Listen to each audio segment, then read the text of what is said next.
નમસ્કાર મિત્રો, હું ગણપતભાઈ માળી આપ સૌને મારા રામ રામ। જો મિત્રો આપણે મનોમન વિચારી લઈએ કે મનોમન નક્કી કરી લઈએ તો આપણા માટે કોઈ પણ કામ અસંભવ નથી। આપણી અંદર પડેલી તાકાતરૂપી ક્ષમતા કોઈ પણ કાર્યને અસંભવમાંથી સંભવ બનાવી શકે છે। સમાજના યુવાનોના કાંડાની અંદર એવી તાકાત છે કે જે અકલ્પનીય કામો પણ સાકાર કરી શકે છે। આપણે મહેનત કરવાનું જાણીએ છીએ, આપણે રાત દિવસ સમાજ કાર્યમાં ખપી જવાનું પણ જાણીએ છીએ।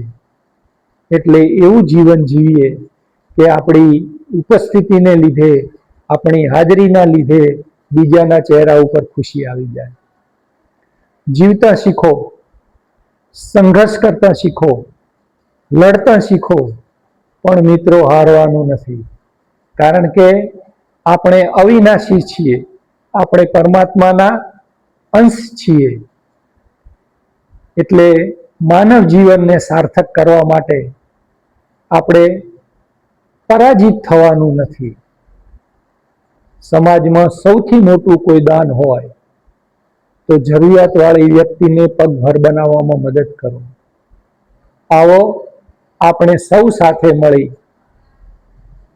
પવનથી ઓલવાય નહીં, વરસાદથી ઠરી જાય નહીં અને કાળના ભયથી ડરી જાય નહીં, એવા દીપક પ્રગટાવીએ। ખૂબ ખૂબ ધન્યવાદ, ખૂબ ખૂબ અભિનંદન। આ ચેનલ ફોલો અને સબસ્ક્રાઈબ કરવાનું ભૂલતા નહીં। Thank you so much.